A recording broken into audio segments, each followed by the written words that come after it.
Assalamualaikum warahmatullahi wabarakatuh. Ya ikhwani, wahai saudaraku yang daripada pengikut kaum salafi wahabi, saya tidak pernah bermaksud untuk sok pintar, sok ini, sok itu.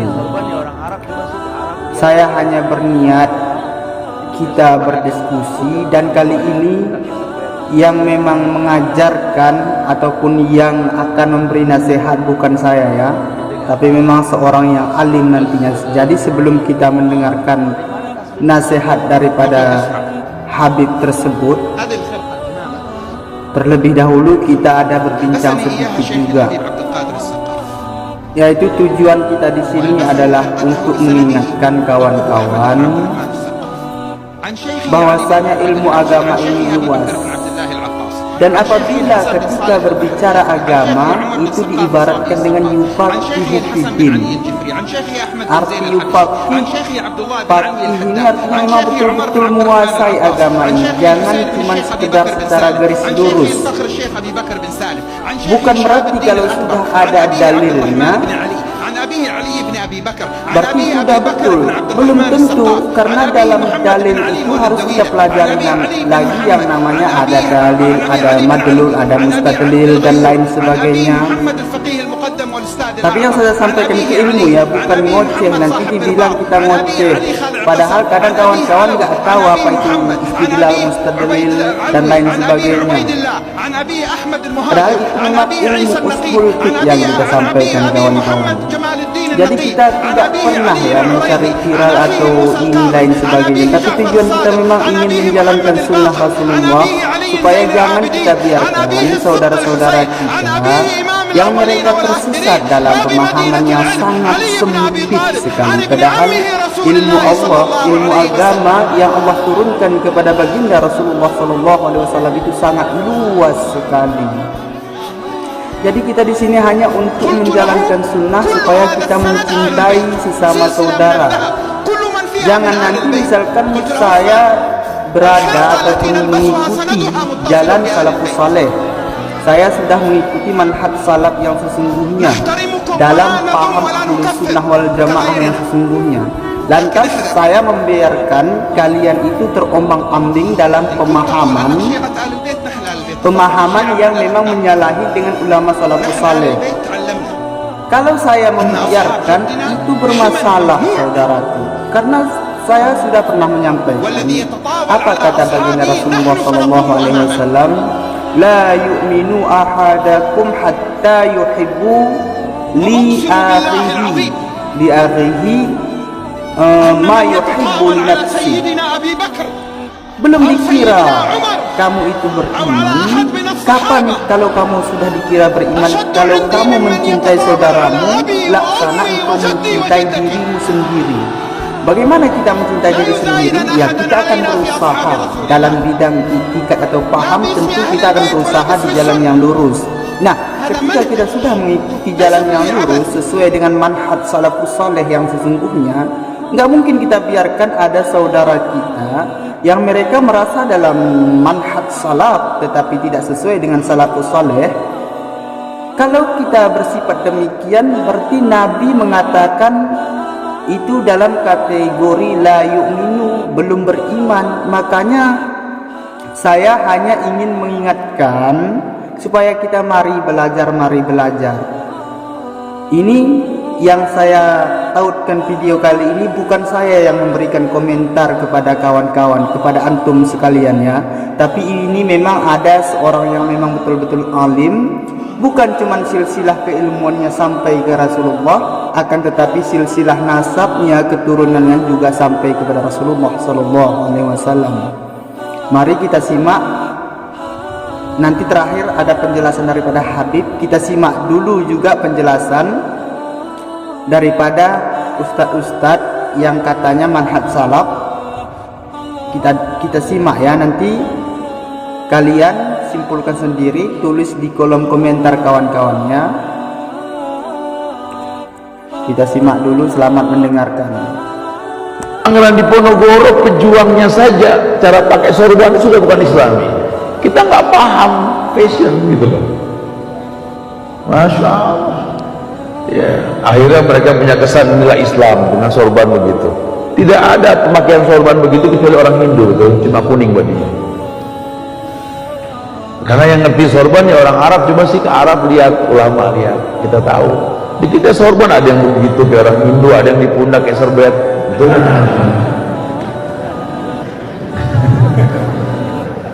Begitu nggak paham, yang tasbih Assalamualaikum Islam. Dari mana tasbih Islam? ثم قلت اسمع، هذه الخرقة أمامك ألبسني إياها شيخ الحبيب عبد القادر السقاف،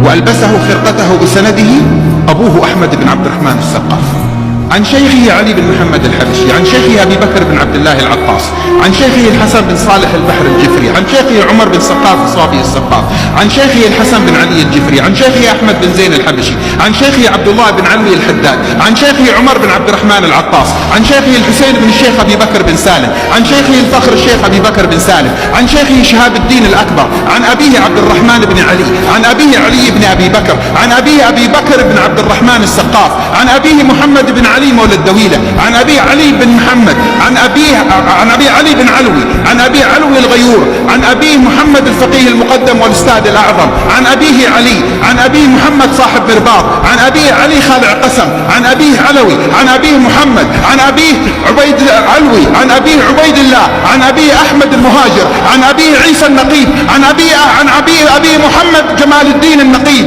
عن أبيه علي العريضي، عن أخيه موسى الكاظم، عن أبيه جعفر الصادق، عن أبيه محمد الباقر، عن أبيه علي زين العابدين، عن أبيه السبط الحسين، عن أبيه إمام الأولين والآخرين، باب مدينة العلم علي بن أبي طالب، عن ابن عمه رسول الله صلى الله عليه وسلم.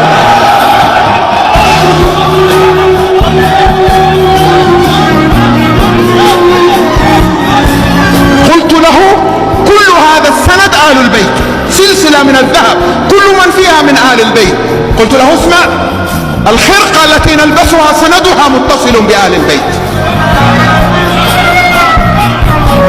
نحترمكم ولا نذم ولا نكفر كغيرنا، لكن احذروا، إن كنت تقول أنك شيعة آل البيت، نحن آل البيت، تفضل، شيعة معنا الأتباع، ونحن آل البيت تعلمنا أن أصحاب جدنا حما ممنوع، والذي يتطاول على أصحابه نحن سنقوم أمامه.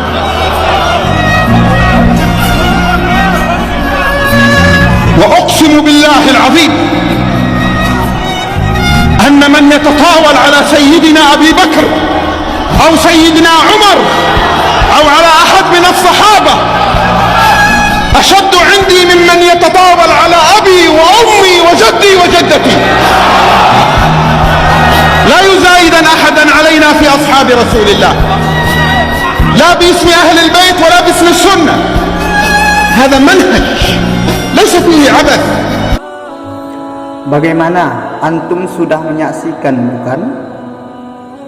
Sekiranya antum, wahai saudara-saudaraku sekalian semuanya, untuk kita berpikir dan lebih berpikir lagi, supaya kita kembali kepada jalan lurus, manhaj salaf yang sesuai dengan salafus saleh yang sesungguhnya.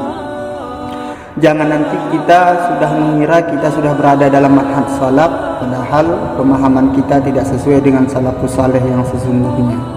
Kita mengaku kembali kepada Al-Quran dan hadis, tapi pada makna yang sebenarnya kita telah keluar daripada Al-Quran dan hadis.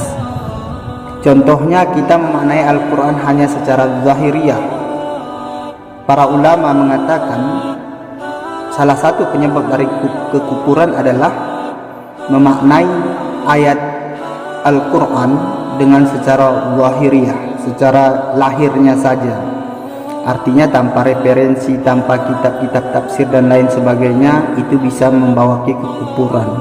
Makanya walaupun secara lahirnya kita memakai ayat, tetapi pada dasarnya terkadang kita sudah keluar daripada maksud ayat karena kurangnya ilmu dan pengetahuan kita. Oleh karena itu, saudaraku, khususnya yang kaum salafi wahabi, sebelum doktrin itu semakin tebal, semakin mengkeraskan hati Anda sehingga susah menerima kebenaran. Sebelum itu terjadi, mari cobalah memohon petunjuk kepada Allah Subhanahu wa taala dengan doa, Allahumma hdinas siratal mustaqim. Ya Allah, tunjukkanlah kami jalan yang lurus. Jalan yang lurus tersebut minan nabiyina, daripada nabi, wasiddiqina, dan orang-orang yang siddiq, orang-orang yang benar, wassalihin, dan orang-orang yang saleh seperti para ulama dan lain sebagainya. Cobalah berdoa demikian, baru belajar, kemudian berdoa memohon petunjuk kepada Allah. Memang salah satunya kita dapat hidayah itu dengan dalil, tapi diiringi juga dengan berdoa kepada Allah supaya Allah itu membukakan hati kita yang sesungguhnya. Mana hidayah Allah yang sesungguhnya? Mohonlah petunjuk kepada Allah Subhanahu wa taala. Jadi sekali lagi, saya hanya berniat mengingatkan saudara, kalau saudara tidak ingin, saya tidak memaksa untuk ikut, dan saya sendiri hanyalah seorang al-fakir ilmu agama, artinya pengetahuan saya hanya sedikit. Makanya saya untuk selalu mengajak kita berguru kepada orang-orang yang betul-betul berilmu, bukan cuman merasa berilmu. Itu kawan-kawannya. Jadi kesimpulannya, saya cuman mengajak untuk bertabayun, untuk kita berdiskusi. Kawan-kawan, tulis di kolom komentar sesuai dengan permasalahan. Jangan nanti berilmu enggak kamu, padahal ada yang udah kita tunjukkan referensinya. Dan kali ini memang langsung orang yang memang seorang habib yang sengaja memang kita kaitkan dalam video kita. Makanya kan saya selalu bilang, kita berdiskusi, sesuaikanlah dengan ininya, sesuaikanlah dengan pembahasannya kawan. Jangan dengan nafsu. Misalkan kata-kata komentar yang jelek itu kan berarti sudah mengikuti hawa nafsu gitu. Bahkan itu sudah keluar daripada sunnah, karena Nabi tidak pernah mengajarkan kita untuk berkata-kata kasar dan lain sebagainya. Jadi demikian, insya Allah saya akan terus berusaha berjuang supaya kawan-kawan itu bisa kembali kepada Al-Quran dan hadis yang sesungguhnya, kembali kepada manhaj yang sesuai dengan salafus saleh, bukan dengan manhaj kami. Wassalamualaikum warahmatullahi wabarakatuh.